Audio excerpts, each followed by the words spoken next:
It's a very warm welcome to all our viewers and welcome to a new episode of Arab Affairs, our show bringing you all the latest news and events happening in the Arab region. I'm Angie Meher joining you for today's edition of the show. As usual, we begin straight away with a look at some of the news making the headlines, beginning with President Abdel Fattah al-Sisi, who received on Saturday a phone call from his Syrian counterpart, President Bashar al-Assad.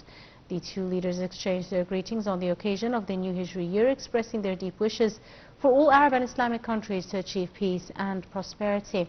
The call tackled the latest regional developments, for President al-Sisi and Syria's al-Assad warned against the danger of mounting escalation that the region was witnessing, stressing the importance of preserving peace and stability in the region. Additionally, there was strong emphasis on refusing any attempt to undermine the Palestinian cause.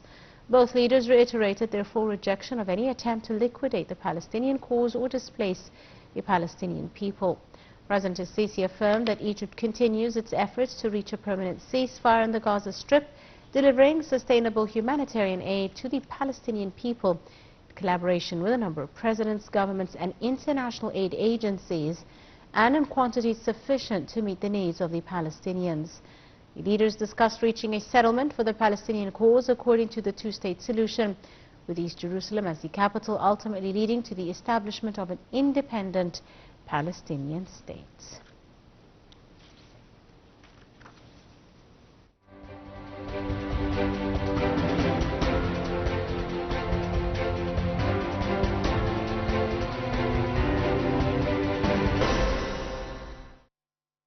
Still with our news, Prime Minister Dr. Mustafa Madbouli stressed the need of intensifying efforts exerted to develop the Fustat Hills Park and speed up the rate of work, starting offering some of its facilities in order to start gradual operation of the project as soon as possible. This came during an inspection tour by the Prime Minister of a number of projects that are carried out in the area of historical Cairo. He started the inspection with the Fustat Hills Park in the framework of following up the developments in the projects. Madbouli underscored his keenness on inspecting the projects in the area, the first tour since the announcement of the new cabinet reshuffle.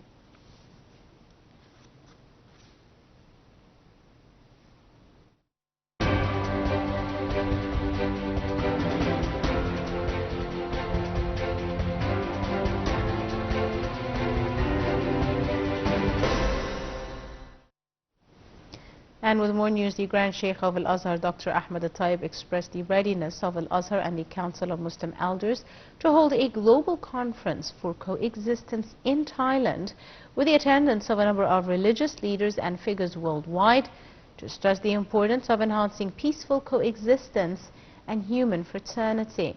This came during a visit by Al-Taib to Thailand's King Maha Vajiralongkorn in the Royal Palace in Bangkok.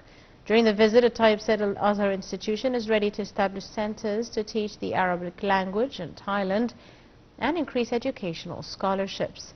For his part, Thailand's king expressed his happiness from Al-Azhar's Grand Sheikh visit, hailing the efforts of Al-Azhar and Council of Muslim Elders in spreading and boosting the values of dialogue, peace, tolerance and human coexistence, expressing the keenness of his country to push cooperation and ties with Al-Azhar.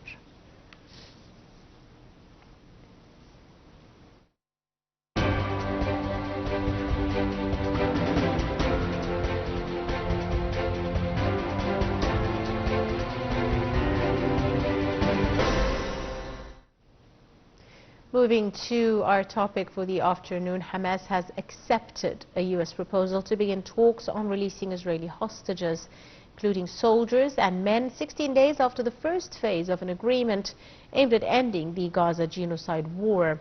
Hamas group has dropped a demand that Israel first commit to a permanent ceasefire before signing the agreement, and would allow negotiations to achieve that throughout a first 6-week phase. We have the details.